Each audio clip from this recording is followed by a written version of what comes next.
It's v.h.s.x. What do you mean? Alright everybody, welcome back to a brand new coaching match review video. We're going to be actually covering Kaneki this time around, and this was submitted by one of you guys, being a Sonic. Shout out to Sonic here. We're submitting this for review so we can actually discuss how to improve with Kaneki. So we're going to be covering the build first, and then we'll be also going through and discussing the fundamentals and other things like that to help you guys improve that are trying to learn different characters. Consider checking out the other videos within the Killer How to Play Killer playlist, the Killer course, if you will. That being said, let's go ahead and get into it. All right, let's do this.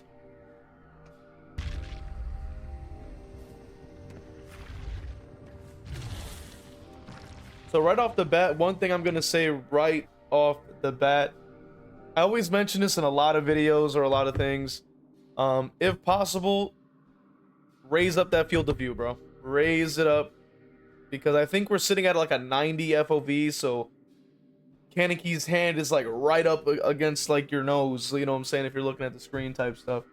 Which, the reason I say that is because if you are playing a character like Kaneki, you want to have visibility. You want to be able to see everything so you can then be able to plan your leaps ahead of time and to be able to play, you know, to the best of your ability.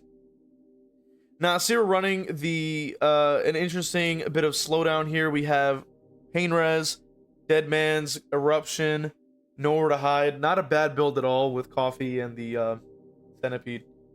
I forget what Centipede does, but I know Coffee does increase the speed of the leaps, which is not bad. Build's also pretty good. We're gonna see if we actually how these perks will interact within the gameplay, but that is the first tip I'm gonna give you, is like, you know, and I recommend this for everybody who's playing DBD.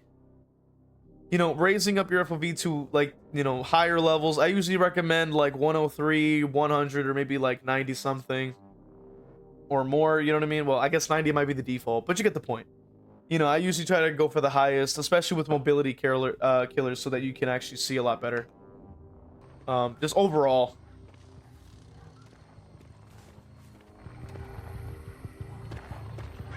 So another thing I want to mention is like why we're stopping to look at that. Now, personally, like for me, when I'm playing a character that's high mobility, I'm trying to use my dashes as quickly as I can to get into the action as quickly as I can. So in this instance, I would just say, like, you know, we got to start dashing. We got to start moving. You know, get moving, because, you know, they're probably going to spawn in on diagonally on your right hand side, most likely on Toba. So the first thing you want to do is try to make that distance. You have Coffee, which will then help you immediately get over there quick as possible, because character 1 mobility, their biggest strength is obviously the mobility.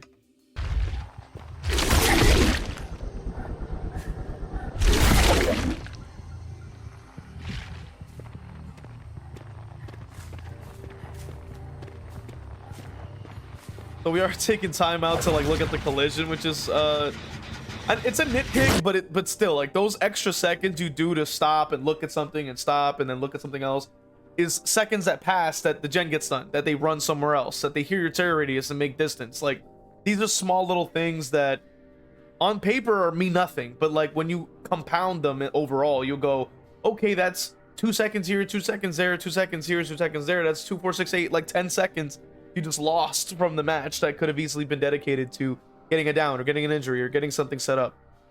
So, you know, it sounds crazy, right? Like you probably all in your head, you're like, what are you talking about, dude? Like, but it's true. You know, this game is all about time management. So each second is important in a way, especially if you are trying to be more efficient or try to win more games more consistently. Like, you know, the little things are always going to snowball into like a big change and a big win.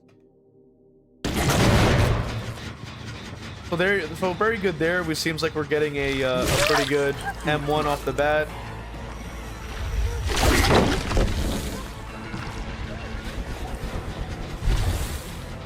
So it seems like we're trying to go for the bite here. Unsuccessful, unfortunately, but we do end up getting the down, which is all right. Got some eruption value also, and some pain res value. Considering we're lucky enough to have it spawn here, that's pretty much checks out. That's where you want it to be. Now, the next thing you should be doing immediately is starting to dash toward the main, because you know that somebody's there because they let go of the gen, or even trying to go across the map again because they most likely would have rotated away from this gen because they knew that you were obviously with the 40-meter tear radius. They know that you're there.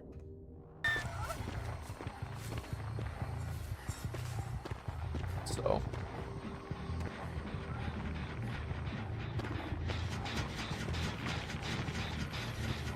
yeah, so I'm seeing a lot of like looking down, looking around. I'm like, you know what I mean? And that's something that is, like I keep saying, is going to cost you a lot of time. Now I know you're pretty early on, but I will say, rule of thumb when it comes down to maneuvering in this main building, okay, is by the time you're here, they're either camping above you, right?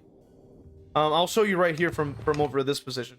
So from this angle, like you see like this little scaffolding, like with handles and everything, they're either camping that or they're camping the vault. Now keep in mind that you just activated dead man switch, right? They just let go of the gen.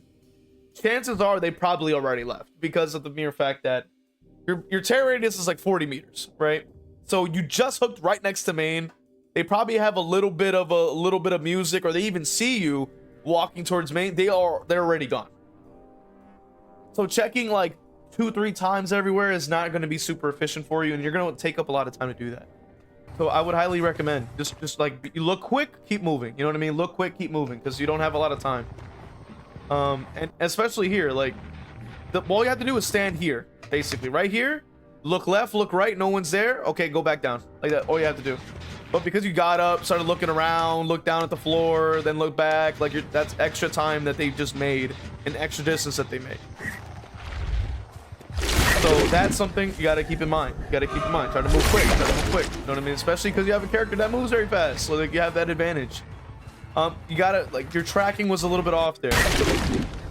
And this is one thing that I'm gonna tie back to the first point I was saying, which was like to change your field of view to be much higher, because your field of view is so close range. You got Kaneki's hands like taking up like 40% of your screen. His other like little like tentacle things taking up an additional 30% of your screen. So like you only have so much you can see. So with that, so like they're on the right hand side here. But you obviously can't see that because bro's hands is in your face, like you're dashing forward, and then obviously she's gonna run to the right hand side. But like with more field of view, you'd be able to see that, is my point. And I recommend that for everybody, right? And also here you did kind of see the scratch marks going to the right, but then you ended up looking left. Now what the thing is with here is like the scratch marks here are faded. As you can see, they're much brighter on the right hand side, so you know that they're on the right hand side. But you looked at the left side, and then next thing you know, the scratch marks are faded, and therefore saying that those are old scratch marks, so they're not there anymore. You confused yourself a little bit there. So now when you're finally turning back around, they're already making it across the map. Like they're already holding W. They might have even gone for the save already. So now you're playing catch up, and they already made the distance.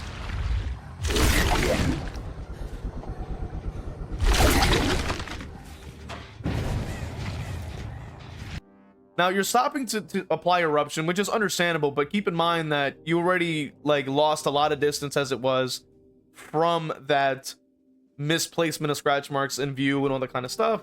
So that already is going to cost you a lot.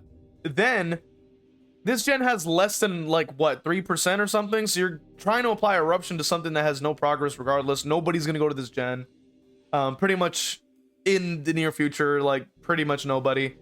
They're mostly going to be focusing on trying to heal and rotate away from you. And now you just lost additional distance because they decided to obviously continue running. Now she decides to stay close, which is strange. She should have kept going. And we didn't take the hit on her, which is interesting. Obviously to protect the generator. So he decides to stay there, which is once again a little bit strange, but like makes sense. You got it down there. I see that you're looking at the person that's nearby the gen. For whatever reason, we're not actually leaving them on the ground and going for them. Like, obviously, the best case scenario in this situation is going for that person to get one of your bites off. You want to be able to land an injury on them so that there's 2 people injured, to reduce chase time in the future, or to at least allow people to get off of gens. Because we're breaking off to go pick up a random person, which I get it for pain res or something, but the fact of the matter is, like, the pressure that you're getting from another person going off of a gen to pick up the person on the ground is going to be more beneficial to you, especially as a high mobility character, than it would be not to do so. Let's continue.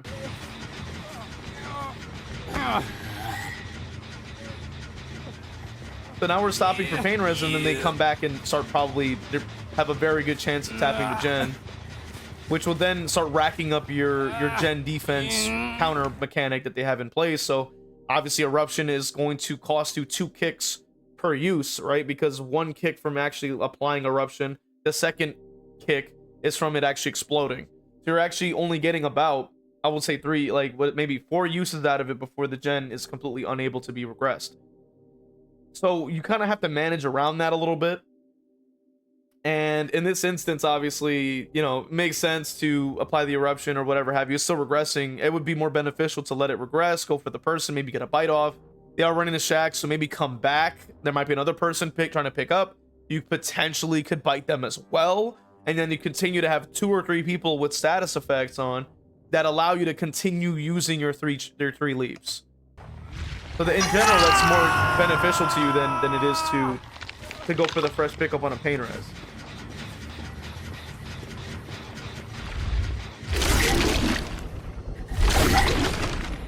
Now that was a pretty good lead there, and a good bite there as well. Good vault, yep. Smart.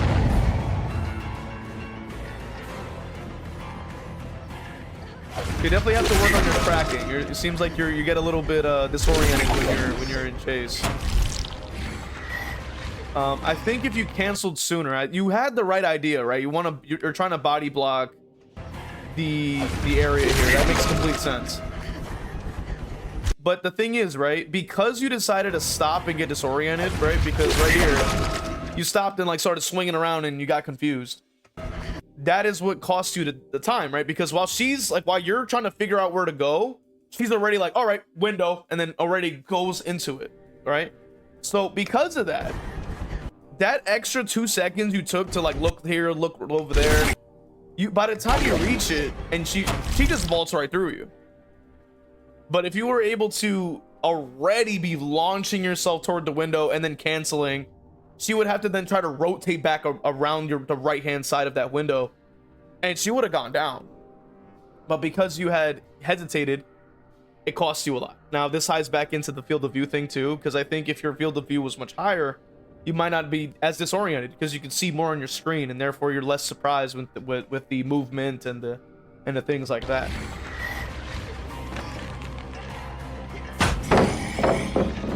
So now the chase gets extended because of the hesitation. Yeah, that was a bit of a bad vault. Not a bad vault, a bit of a bad swing, because keep in mind, you already got stuck here, so she's already going to make the vault no matter what. So your best case scenario, even if she is check spotting, the best case scenario is to just kind of go around it or break it, because she's already going to be across, even assuming she has resilience or doesn't. She was already going to be across the pallet, like, anyway, because you got stuck. It's all about momentum, right? So, like, keep in mind, you stopped for a moment, and then you tried to keep moving, and then that, of course, caused her to make the vault. It's a lot of, like, this game is time management and momentum, and a lot of movement, and like a lot of ways of movement.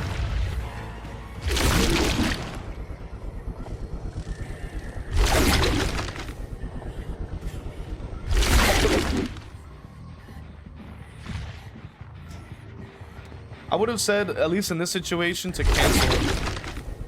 Because if you canceled here, you would have had a slightly faster recharge, and you potentially could have caught up to her sooner. But because you used the 3 charges and end up just getting stuck anyway, you would have been better off just to cancel, walk up, and then try to go from there and make another play.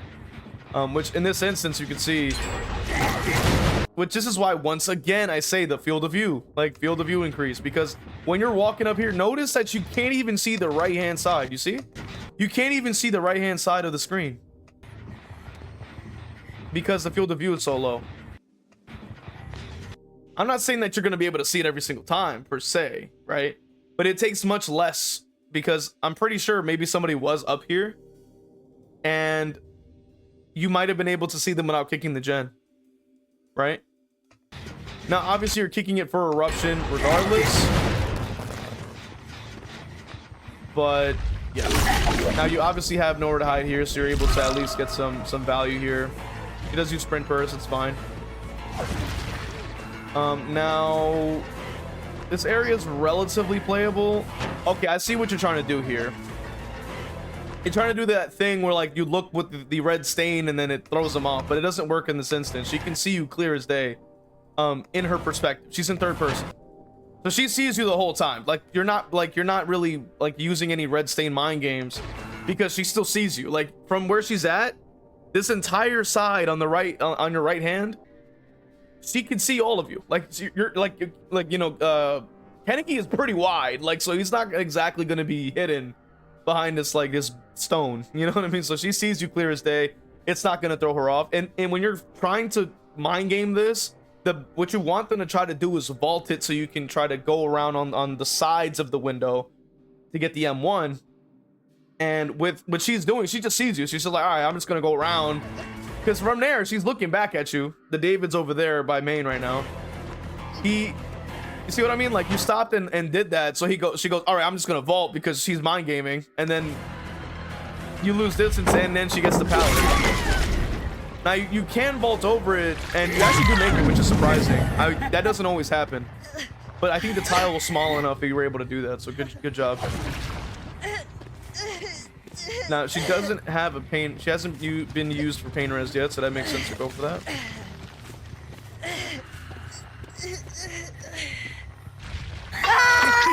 So you do get some pain res value. Somebody's close by. Very good leap there. Good leap there as well. You're able to actually get inside the shack, but you kind of fumble a little bit there on that third one, but that's okay. Kind of misjudged the distance on that. Good hit there. Now, something that you may need to do a little bit more research on is actually getting, like, understanding how to loop around the shack with Kaneki. I wish I could provide more information on that, but I haven't even, like, I can't say I've mastered Kaneki well enough to be able to give a perfect diagram. But it is, the resources are out there. Overall, very good chase for the most part. Yeah. Maybe I should do some more research on the Kaneki stuff. He's a fun character. So as you can see, like, you actually do notice that somebody's up there.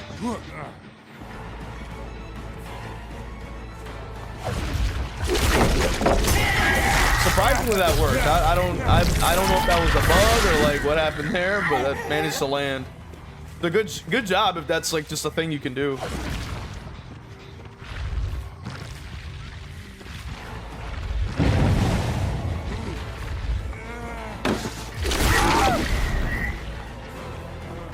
So, I mean, hey, you know what I mean? Works out, I guess. You get the vault over. Now, somebody's already leaving the area, but I see like we're really trying to push for these pain res stacks, which is understandable. And that's fine. I mean, like you've been able to like extend the game pretty well. Like the survivors have not been pushing the gens as rapidly, which is also very helpful as well. You also know that that's the gen with the most progress, so that is a very vital information. But like I keep saying, like, why are we stopping to look at like the scenery is my question, because we're losing a lot of time on this. Like, this is like 3 seconds as like stacked on top of the 2 seconds earlier and then 2 seconds after that, so that's like what, like 7 or 8 seconds that we just used to look at the scenery. And with that, we have to be careful, like I keep saying, because You know, I don't want to make the game sound like it's even sweatier than it really is, especially at the early level, with early hours, but it's stuff like that that I want to try to help kind of nip in the bud, I would say, with early starting the game, because you might end up learning habits that are going to be hard to break in the future, especially if you consistently stay with characters or other things like that. You want to be able to, you know, like prevent certain habits from forming before that, like, you know, so that it doesn't, like, you know, affect you later in the future. So in the sense that I'm trying to create a good foundation for you so that you can just be like, all right, I'm just going to keep moving forward. Like, we're going to maintain our momentums. Like, we're going to, you know, learn the loops, or the leaps, I mean, stuff like that. Some pretty good leaps there.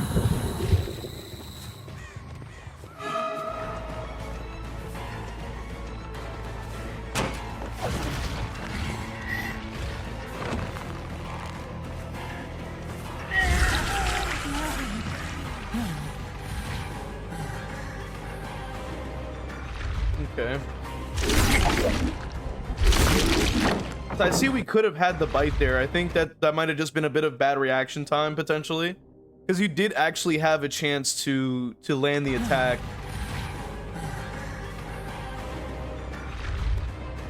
Now, I notice what you're trying to do here. Like, you're looking like to, like, red stain, whatever.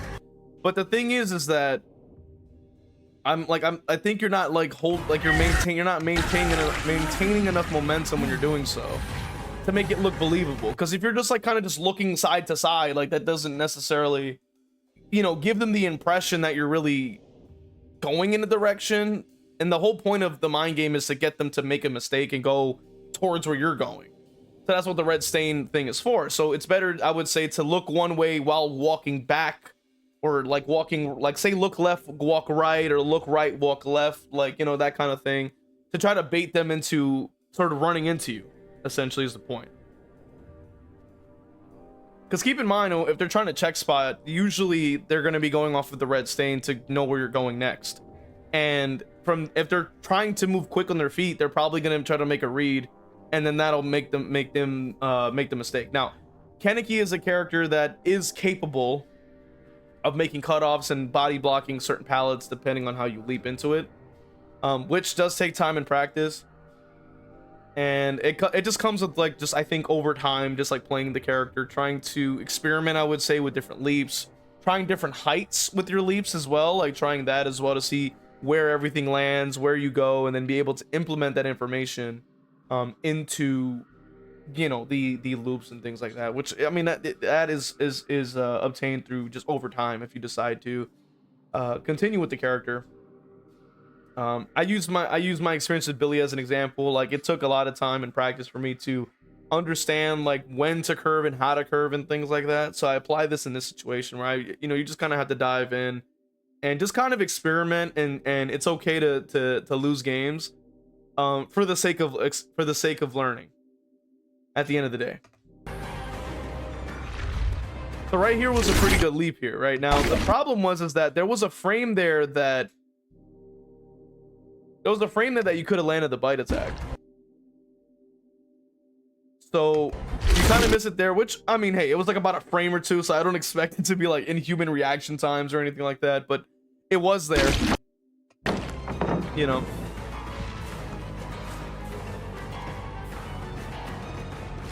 All right, not bad. That was not a bad mind game.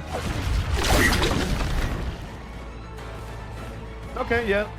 Kind of knew that they were going to break off, so you immediately go for the vault so you can actually keep moving.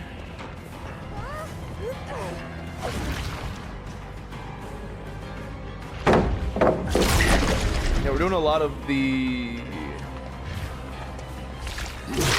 leaps, which is interesting. Or rather, the vaults, I should say.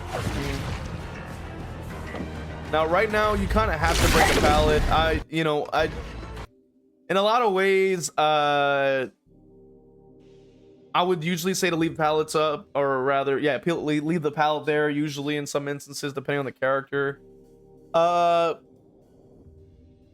With Toba specifically, I feel like it's such a hard map to, like, loop in a lot of times, that breaking some of these pallets is going to be beneficial for you.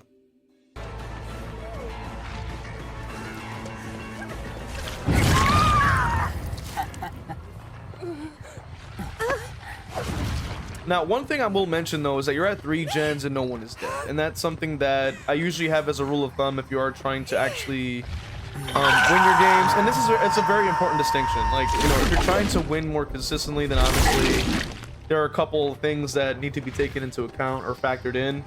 And if you're not, then obviously the approach is much different. So there was just not a good swing there. Now, keep in mind that the gen is 99. So this survivor has 2 decisions to make. Do I commit to this in time, or am I able to vault out in time? Now, he's on the safe side, right? Because he's behind the gen and next to the window, pretty much 2 inches away from him. And he also has the option of going toward the back door over there behind him. So he has a couple of different choices he can make here. Now, in this situation, as the killer approaching, you pretty much are kind of stuck, right? Because you're like, well, this gen's about to fly, and it can make the window. You just can't really make it unless you had your charges to leap in and potentially body block the window. But that is just assuming that you had charges. You do not. So they're going to be able to make it anyway.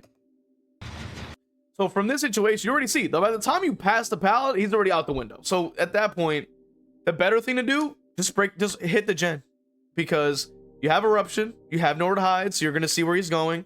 And on top of that, you're going to prevent the gen from flying, which could at least allow for some regression, potentially some damage if you can down him. And that'll be more like, that'll just help you more than trying to go for the M1, because now you lose distance, time, and stuff like that. It's important stuff. But now you know, right? Now you know. From missing the swing, now you know. You're like, yeah, I can't make that if they had that angle. Now, for some reason, he likes to like crouch behind the rocks. So you just get the grab, obviously, or the bite, or whatever you want to call it. Just kind of get that. He's gonna run back to Shack, of course. It makes complete sense. We're using our built-in bamboozle add-on, so that makes sense. So he didn't know that, so now he goes down for it.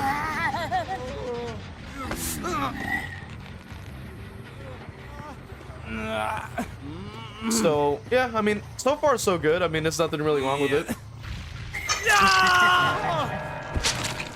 At least he got a kill at the 3 gen mark. Very smart there as well. Interesting. You do lose another gen for it, so you were actually at 1 gen. And we are checking the gen over here. So now the one thing is that we have to be a little bit concerned with is the fact that they just finished a gen from somewhere and we didn't see where. And now we have 2 gens that are also 99 at the same time.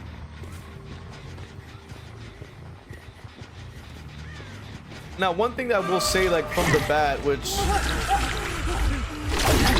is the fact that we didn't actually kill anybody earlier, which is probably what caused a lot of the gens to be progressed.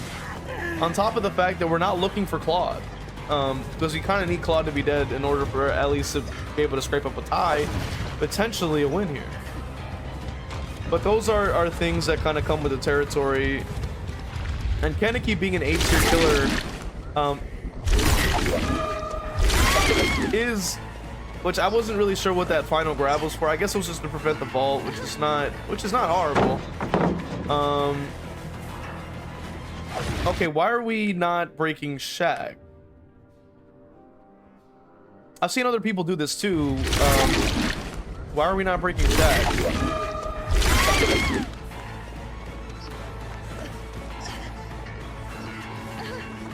Yeah, why are we not breaking Shack? Because now you just extended the chase by at least 20 seconds. Like with that pallet being there, she completely rotates and makes the vault. Yeah, no, she completely makes it. Yeah, no, she completely makes it. Why would we? Because now she just reaches the next pallet. So like, why did we not break that? I mean, you get the down, yeah, but like, you just lost like a gen for it.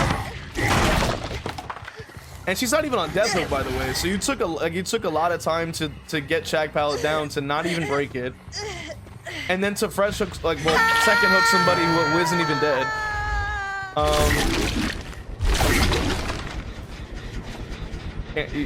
You want to cancel for sure. There you go.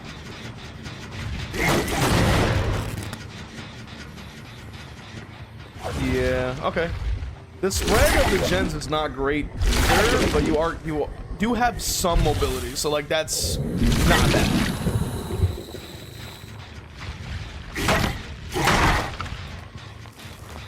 And Deadman's offering a smidgen of value here. Not usually, but it does offer some value.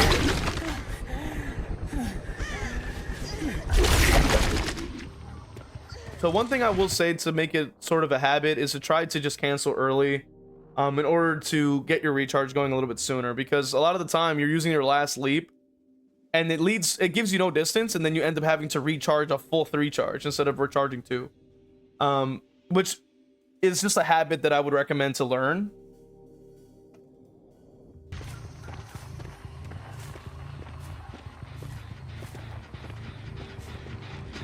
But yeah, the gens are doing all right, surprisingly. Deadman's is still active. They are going for the save, so obviously within this situation, you pretty much are like need to get somebody out of the game. Because you're at 1 gen and there's like 3 people up, so you kind of need to. And you're chasing David, which is probably going to be your defining variable that's going to cause you to lose the game. I'm calling it right now. Like, I haven't even seen this video before, but I'm calling it now that this is going to be the thing that loses you the game. And that leap as well is also going to cost you. Yeah. No, they definitely get the gen done by committing to this chase. This was the moment that you lost the game, I believe. Yeah. Yeah. Getting the hit on David would have just been the play. He's already running into main. He's gonna book it across the map. You pretty much have to go back to the gens like right now. They're healing as well, so they know they have time.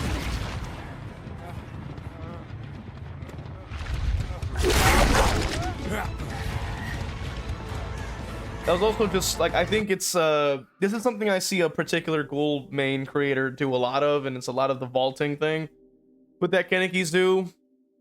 And like I would not recommend, you know, using that as your main source of anti-loop and things like that, because it is going to teach you really bad habits, especially when that particular creator is not very good at the character that he's supposedly known for. So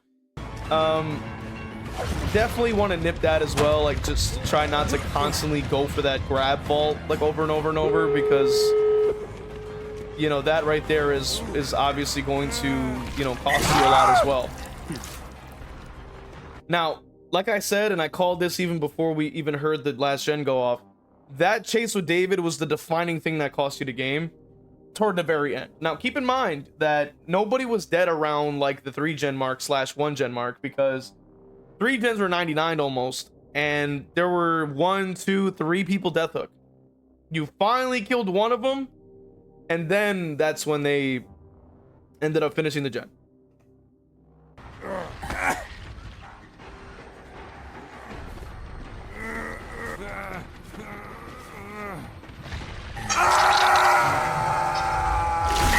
Yeah. So now I think they're pretty much going to make it. They're probably opening the door by now. There's 2 of them alive. The door is 99. Yeah, no, that's completely at least a 2 to 3 out. Yeah, she makes it out, I believe. So that chase right there cost you the game, and also fresh hooking everybody is costing you the game as well. But that's his own thing. Like with Kaneki, like I know that people like to say he's S tier. He's not an S tier killer. So so he's not necessarily fully, I wouldn't say he's like in that level where you're like play blight and you can like insta down people basically. Not literally, but you know, almost. You could down people very, very efficiently to the point that you can get away with not funneling. But with Kaneki in particular, like as he has sort of evolved, I guess you can say. I think it's a part of the greater narrative that the DB community just likes to hold, is that he's somehow an S tier. He's not. But he is pretty good though. Like mobility is always going to be very helpful. But yeah, I don't think that there's really any way to salvage it toward the end here, because the gates are very far spread out. Like, you're not going to be able to really catch up to anybody. And you walked out with pretty much a 3 out, because obviously a couple of decisions that were being made at the sort of beginning and at the end there as well. Now, what are some? Let's take a look at their perks and see what was in play that caused maybe caused it. So first and foremost, you have David with the stakeout. He had the inner strength. I don't know if it's changed, but it used to be called inner strength with overzealous. So overzealous is giving you an additional 10% repair speed if you don't take damage. So you basically break the totem or whatever, bless it or something, you get 10% repair speed, along with built to last with the commodious, with the wire spool and, you know, repair speed combo. So he was basically one of the gen jockeys, and him being dead, I almost argue this, him being dead early would have at least saved you a gen or two, potentially, because if that commodious is a 32 charge, right, then it goes up to what, I think it's 42 charges with the spool, and then the repair speed goes from 50 to 70%. So with that being said, right, like he's basically recharging that toolbox. Killing him would have honestly saved you a lot of time. This Elodie in particular was somebody who was supposed to be the chaser, right? So they have the decisive, the windows, of course, you know, and you could tell, you know, with the way that they were playing, of course, with the sprint burst as well. You also have Claude here with the proof thyself. So they were so Claude and David were working on the gens essentially together, most likely, with the proof thyself. Also the quick healing from the will make it. And then they had like 2 ratting perks, which is like, you know, the self-aware and the urban evasion. And then Jake had the decisive with lithe, adrenaline, and boil over. He was dead early, which is fine. Oh, early enough as you could possibly go.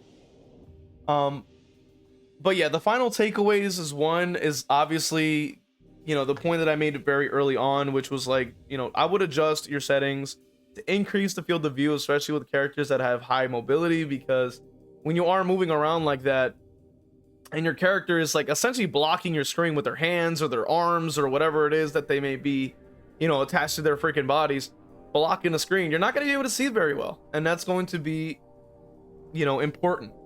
Now, having a high field of view is going to help you with that, because you'll be able to at least see just a little bit better, especially for moving around very quickly. You'll be able to even look around. It's just overall more beneficial, and it keeps you in line with pretty much everybody else, in that sense, when playing killer. Now, the second thing I will say is, like, I noticed a couple of habits. So like, I noticed you will like look at certain things, or like stop and look at certain things, which it sounds like a nitpick, but I don't want you to develop a bad habit. And this is just precautionary stuff. It's not really like the most detrimental thing, but it is important, and that's the reason why I'm really hammering it home, I guess you could say, with these particular points, right? Thirdly,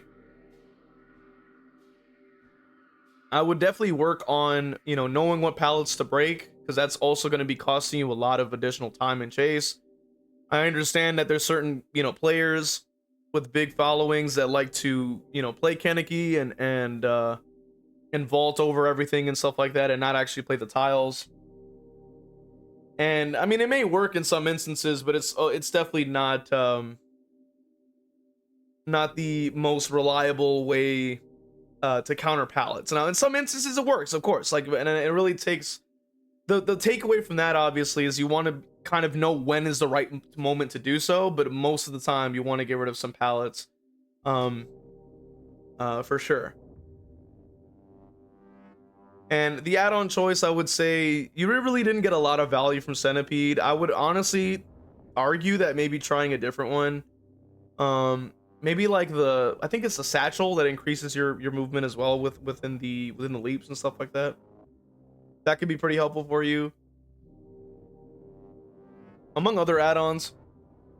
But I don't know, I feel like Centipede really didn't give you much. You did try to use it on Shaq, but the thing is that, you know, judging by the distance and everything, she completely makes the rotation.